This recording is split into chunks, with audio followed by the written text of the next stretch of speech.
Doctors wouldn't deliver our baby. The German government refused to allow us to name our baby what we wanted, and oh, German hospital food. Yep, this is what it's like having a baby in Germany.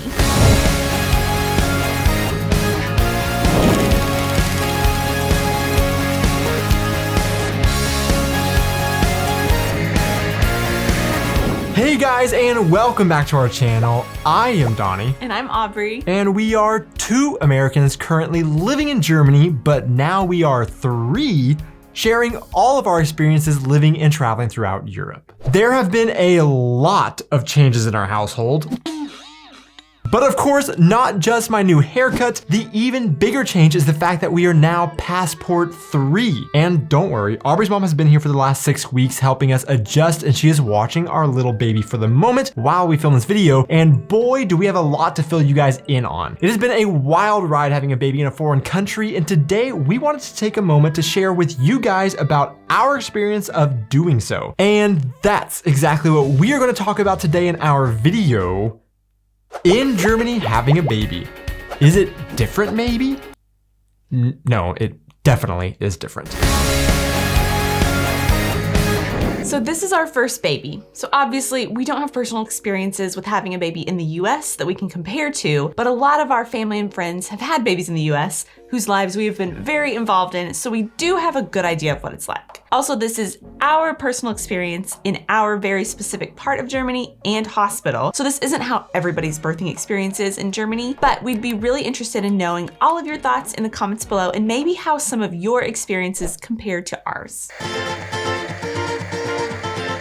So we've actually already done a video before we gave birth that was kind of our experience of being pregnant in Germany. And one of the big things that we talked about, a difference between the US and Germany, and that is the use of midwives. And over on Instagram, we asked our followers if they had any questions about our process of having a baby in Germany. And one of the questions that we got was on this subject. First, congratulations. I've heard midwives deliver the baby in Germany. Was this true for you? So yes, this was true. We went through 3 different shifts of midwives. It was a long delivery. When the actual delivery moment was happening, we had just one single midwife in the room with us. And then she actually was even coaching Aubrey along and then would leave the room for a little bit. And we were just left alone in the room, which kind of was scary for us, not ever having a baby before. But then she would come back. She just knew that she wasn't quite to the point where I was actually gonna have to try to catch a baby, I guess. But then she would come back and check and then leave and come back. Then whenever the midwife realized that, okay, it's time for the baby to actually come, she called a gynecologist on the phone and he came, and then he basically just sat on the side. And that was something that we had seen online, that in Germany, midwives are the ones that deliver the babies, and doctors aren't even allowed to deliver a baby unless a midwife is overseeing them. And that was very true in this moment, because the doctor, he just sat off to the side and just observed and then helped whenever the midwife needed help. Otherwise, she was completely in control the entire time. And then he just checked me afterwards. But that's different than in the States. Usually in the States, your particular doctor, your OBGYN, will be the one who delivers your babies with you, usually the whole time. You almost build this relationship with your doctor before you go into labor. And then whenever you're actually delivering the baby, they are there to see you through till the end. And so that was one thing that we were kind of anxious about in Germany, since we're kind of used to that happening in the US with our family and friends. We were hoping at least we've adopted the German midwife process and doing that before the baby. So maybe that midwife would be the one that actually delivered the baby, and that was an option for us. We could have paid a little bit extra to reserve her to get her to come and do that. But overall, it doesn't seem like it's very common in Germany to have that happen. So she was there at the beginning of the labor, but then just as the rotation of midwives went through, she left and she wasn't actually the one that delivered it, which was kind of a unique difference for us. But I think from what I hear in the US, my sister having a baby and our friends having babies, it does seem like in the US, there typically are nurses and doctors, very rarely a midwife unless you specifically ask for one. And it does seem like there's going to be a lot more people in the room rather than just one midwife and then later a doctor. But I don't really know that for sure. So leave your experiences in the comments below if these are the same experiences that you had, but that was our experience. And along those lines, another question that we had on Instagram was, congrats, were you both emotionally respected and were you able to go through with your birth plan? This was something I was very nervous about. I just was not sure if being in a different culture, if they were gonna have different customs or expectations and things that I was gonna be just really not like. But They really were really great. Everyone respected my wishes very well. I did want an epidural and they were very cool with that. I had heard some mixed things online that in Germany, it is less common here than in the States. And I had heard some people say that they're pretty hesitant to do that, but they were very like, okay, sure, no problem. So that was really good. I think there was a lot of times that we had to kind of advocate for ourselves and specifically ask for things, but also they were really good during the actual delivery of coming and offering different like ways of giving birth. Yeah, and different pain management and things. So they were really great about that. So I think we had a birth plan kind of generally what we wanted. Like in our head, we had it like our midwife would do the delivery, but that didn't end up happening, which was fine. But also there's other things that we had like an idea of what we might like, but truly with our first baby, I think we don't really know exactly what we're gonna want in the moment. And I think that was a great aspect of the midwives in the hospital. They were good at bringing options to us about, you know, do you wanna lay in the bed? Do you wanna change positions? Do you want to like go stand on the wall and hold little poles on the wall? Do they want to bring a bath in and do like a bath birth? All of that was options during the delivery and all of that was presented to us. Yeah, I liked having all those options. And from our understanding of telling other people about that, that's not how it is in just a hospital in the States. Like I told my mom about all those different options and she was just blown away that that was just there in the hospital as an option. Our next question is, did you choose/get a family room? Yes, we did get a family room, and our understanding is that we were pretty lucky to be able to, that if the hospital was crowded and there were a lot of women giving birth, that I may have had to share a room with another woman and Donnie wouldn't get to stay, but luckily there were not very many people there whenever we were there, and so we got to have a whole room to ourselves. So for those of you that maybe don't know what a family room is, basically it's just a room that after the delivery, they move you into that is just a room for just ourselves. They pulled 2 beds together so that we could be in there, and then they brought in a little bassinet for our baby to be in, and then inside that room, it was actually a pretty large room, and they had a TV and they had a changing station for our baby that was fully stocked with diapers and everything that we needed in the night for him. We had our own bathroom, and then they also would bring us both meals in the morning, in the afternoon, and the evenings. With that though, come some of the other questions that we got about pricing. So we had one question on Instagram that literally was just, well, I guess not even a question, it's just kind of a statement, pricing. And then we also had somebody else who also asked, how high/low are the costs of having a baby/child in Germany? So really of the entire process, the only thing that we think we're gonna have to pay for as of right now is the family room. We do know that we were quoted 75 euros a night for me to stay in the family room and also have all my meals provided for in the hospital, but that was optional and you don't have to do that if you don't want to. But for the overall cost of pricing of having a baby, I am going to do another video on that and go into more details once just everything has kind of gotten a little bit clearer for us and I can do more research into that. So I am gonna make you wait for an answer on that, but it was 75 euros a night for the family room for me to also have meals and be able to stay with Aubrey and our baby. But our understanding right now is besides that 75 euros a night for Donnie, that our insurance covers everything else. Real quick guys, I wanna take one moment just to thank all of our patrons over on Patreon for supporting our channel. And if you guys would like to know ways that you can also do that, I will leave a link in the description where you can see our Patreon page. But also if you just hit that like and subscribe button, it would go a long way in supporting our channel. But with that being said, let's get back to the video. But getting back to our experience in the family room and then bringing our food. The German hospital food is terrible. Atrocious. It is so bad. And I don't want to say this and pretend like American hospital food is so much better than German hospital food. I don't think it is. I think American hospital food is also generally pretty bad, but Germany set a whole new standard for hospital food. It was wild. It's terrible. So breakfast, I didn't think it was too bad because I really like German breakfast. It was definitely like a really low quality German breakfast. Just, well, 2 big rolls and butter, jelly, yogurt sometimes some fruit. That's okay, that's fine, not too bad. And then lunch was always the hot meal. That's where it was the worst, probably. The menu that they presented me, I was really actually surprised at just how like stereotypically German a lot of the food was. I don't know why I was surprised by that, but just seeing like Bratwurst and Schnitzel, but it was just like very German food, but also like the Schnitzel is not at all what you would imagine a schnitzel to be, and it was pretty abysmal. It was like gelatinous. And he got to pick his food because he wasn't the patient. But then they never even brought me the food that I picked. Yeah, so they just told me what I was getting. Apparently that gelatinous schnitzel was what would be helpful for me after giving birth. Also the hot meal, which is, of course, it was always savory, like salty foods. It always came with a packet of sugar. Don't know why. It wasn't for a drink or anything. It was always a packet of sugar. Yeah, they would just bring me like water and a packet of sugar. Yeah. And I could never figure out what the sugar was for. Maybe that's it was always there. Secret cultural thing we're unaware of. But then dinner was always more like an Abendbrot kind of meal. So there was... And that was like it. It was just a slice of bread, slice of cheese, slice of deli meat. Yeah. And you're in a star for the rest of the night. So one of our big suggestions for sure, which we had seen online and we were very thankful that Aubrey had taken care of doing before we went to delivery, and that was packing a ton of snacks. And we ate so many snacks to try to supplement the German hospital food because, wow, 0 out of 10. So we arrived on, a Monday night, spent the night, stayed Tuesday, Wednesday, Thursday, left Friday morning. So we had 3 full days, 2 part days. And I looked up in the US, the typical average stay for a regular birth that is not like a C-section is 24 to 48 hours.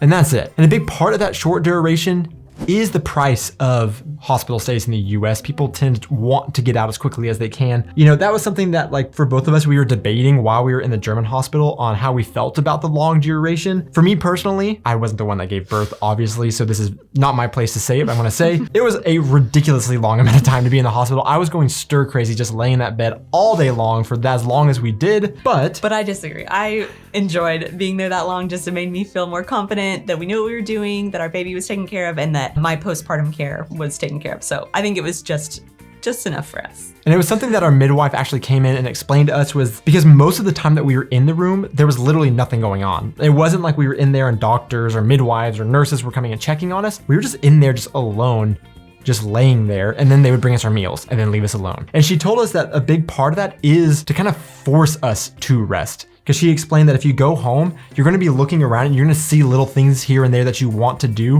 when you should just be forcing yourself to lay down. And so we had one question on Instagram that pertains kind of to being able to call the midwives and come and help us whenever we needed help with our babies. And that is, do you feel like there is a bit of a language barrier as there are many medical terms and generally not the normal conversational German used when it comes to pregnancy? I've seen your video where you mentioned that the midwife said mother mouth and I thought it was funny, but can see how it can be a bit confusing / scary when German isn't one's native language. So our situation, I think, is not gonna be the typical situation if you're having a baby in Germany. We live in an area where there are a lot of Americans, a lot of English speakers. So this particular hospital is used to having Americans coming through. So everyone had really great English. I was nervous about that at the beginning, but we had no issues with a language barrier. Well, we had one gynecologist whose English wasn't great.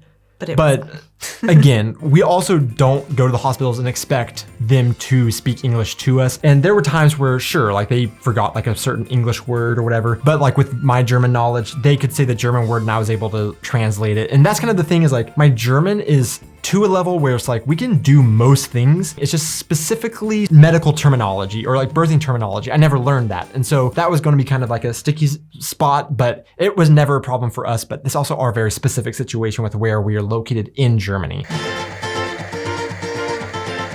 After coming home from the hospital, we weren't just left on our own. My midwife then started coming every single day and then has been tapering off slowly, coming every other day, and then now she's coming once a week. And she comes and she weighs our baby, makes sure he's gaining weight well, makes sure he's eating well, and checks on me, makes sure my recovery is going well, and helps us with any questions we have, gives us tips on really everything that there is to know about taking care of a baby. Which is a pretty big difference from in the US, because in the US, whenever you go home from the hospital, you're kind of on your own. I mean, a lot of times you'll have your family or your friends coming over and helping, but of course for some people you may not have that. And that is where the midwife really is a neat thing. Like we talked about in our other video about pregnancy in Germany, midwives are not really a thing and are viewed as kind of like an alternative medicine thing in the US. And it's just completely different in Germany, which brings us to one of the other questions that we received on Instagram. What's your opinion on midwives now that you have one? I love them. I am such a huge fan of this system. I love the postpartum care here in Germany. I think they really emphasize taking care of the mom and the baby and making sure you are getting off on the right foot and not just left in a lurch. I cannot speak highly enough of the whole midwife system. I love it. And for any of you wondering,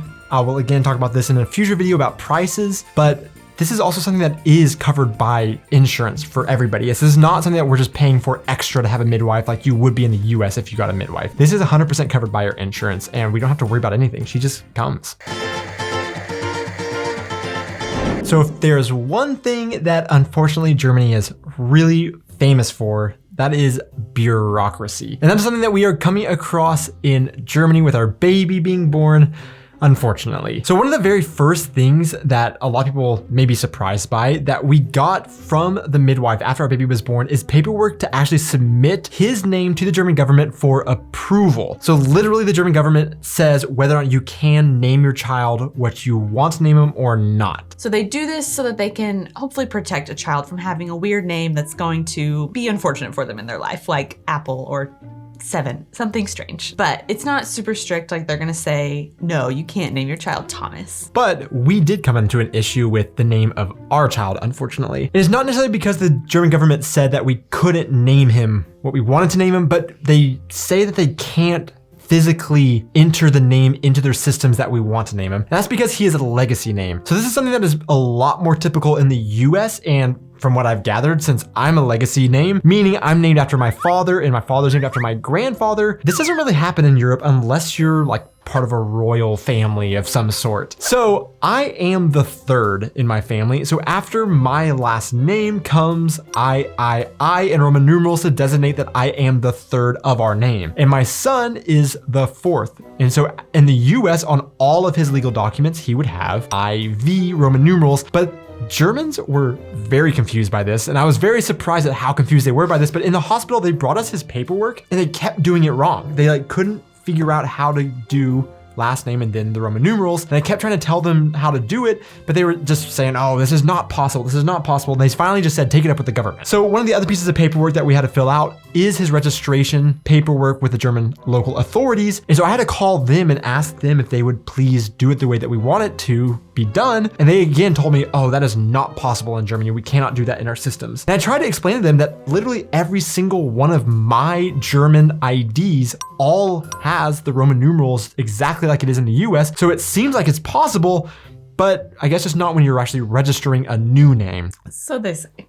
So in the end, what we're having to deal with is him not being named a legacy name. We had to completely just drop the fourth like we would have in the US and just have his just plain name. And then whenever we go to the US consulate in Frankfurt to get his American documents, we're gonna have to then convince them to put the fourth on it, even though his international birth certificates don't have it on it. But really that shouldn't be an issue because again, in the US this is very, very common and everybody is used to how this works for the most part. Speaking of going to the US consulate, another question we had was, will your baby have dual citizenship? I didn't think Germany allowed it. And they are right. Germany does not currently allow dual citizenship. So our baby will just be an American. But also isn't that he's just an American just because Germany doesn't allow dual citizenship? Germany also differs from the US in that if you're born on US soil, you are an American. It doesn't matter who your parents are. Germany doesn't have that same rule. You have to come from German blood to receive German citizenship. So simply because our baby was born on German soil does not give him any rights to German citizenship. So he will purely be American and that will not be an issue. And if you're wondering, he still will be able to run for president one day if he chooses to because he's born to two Americans. We looked just in case he wants to do that. I got 6 weeks of maternity leave before our baby was born, and now I'm in the 8 weeks of maternity leave after he was born. And then Germany also offers additional leave that you can take. And so I'm planning on taking a year off. So that additional year after the 8 weeks of maternity leave is known as Elternzeit. And there's two different things that the German government gives us as new parents in Germany, and that is Elternzeit and Elterngeld, which is parental allowance, I guess you would translate that as. And this is something that honestly, for us, it is a little bit complicated. And I would highly recommend if you want more information on these benefits to check out Simple Germany. We've plugged them before. It's a great YouTube channel and they have a really great website that lays out a lot more of the specific details. But basically we can apply to the German government for Aubrey to take 1 year off or 2 years off or more and be able to get her job protected so she can go back to work. But also the German government will actually give us a stipend to make up for her not working, which is a portion of her salary. It's a way of taking paid maternity leave for an extended period of time. But the beautiful thing is not just for mothers. I also could benefit from this. And there's ways that you divide up the Elternzeit and the Elterngeld between the parents. But right now, kind of what we're looking at doing is Aubrey taking 12 months of maternity leave and getting the monthly allowance from the German government. And then I will take 2 months, which is something that is just like totally different than in the US, but a really cool benefit that we're getting to kind of reap the rewards of right now. Well, I still gotta do, of course, it's Germany, a very, very lengthy bureaucratic application process. But as soon as I get that done, we're gonna get to really reap the benefits. So another question that we received on Instagram was, I heard finding a kita in a major city can be like the Hunger Games. Can you confirm? Well, 1, we're not in a major city. And 2, we haven't gotten there yet. We'll see. It's something that we have heard you got to apply for early on and get your kids on a waiting list as soon as they're born, but we're still in the weeds of a lot of other bureaucratic paperwork with the German government, registration with the American government, and then also with the Elterngeld and Elternzeit. So that's on a check mark way down the list, so we cannot confirm. We also got asked on Instagram, are there any items you bought for your baby that you felt would have not been needed in the US? Or let me word it differently. Do you think there is a different approach to having a baby and how to get ready for it in Germany compared to the US? I would lean towards no, because whenever we found out I was pregnant, I asked really all of our friends and family who had just had babies in America what they needed for their babies. So my list of things to get was pretty much what we would get if we were in the States too. But also, I don't think the list really varies that greatly, honestly. I mean, at the end of the day, a baby needs his mama, needs a little bit of clothes and some cuddles. Diapers. And diapers. Lots of diapers. Yeah, tons of diapers. And then everything else beyond that is, I mean, may not necessarily need it, but you want it. And from what we could tell, it doesn't seem like there's a big difference between German and Americans. However, there was like one item. Yeah, that I thought of would be our stroller. I really wanted to research and find a stroller with really heavy duty wheels because I know we'd be traveling a lot and going on cobblestones. And then also I wanted one that had a pram where the little bassinet kind of thing where that he could lay in. Mostly because I see a lot of families around Europe using those, taking their babies out, taking them to restaurants and being able to be pretty mobile with him. Whereas in the States, I don't think I would have felt like that was necessary because we would not really be walking everywhere as much as we do here. We'd be driving him everywhere. I think specifically we would have, of course, have gotten a stroller. Is specifically the wheels types and then the pram that we wouldn't have probably gotten in the US. Of course, having a baby is really intense, but our experience overall in Germany was really, really good. I really feel great about our experience with all of the midwives and the doctors that helped us out, and our care, and everything so far has been really great. And I think you guys probably know by now watching our videos, we're not generally ones to advocate one way or the other. Is Germany or the US better? Because we, for the most part, see the pros and cons to both sides, and we know that it can go either way. But I will say in this situation, we were very thankful to have our baby in Germany. It's just overall, not just money, but just the overall experience seemed like a great experience. And whenever we talk about it with a lot of our American friends, they are also really surprised and amazed at some of the benefits and care that we received in Germany. So it was a really great experience. Yeah, for us, I'm glad we had our baby in Germany. To see who made it this far into the video, the random question of the week is Dumbledore or Gandalf? Who is the better wizard? Thanks so much for watching, guys. Be sure to hit those like and subscribe buttons, and we will see you in our next video. I'm gonna say the question, then you answer it. Please. Okay. Not that one.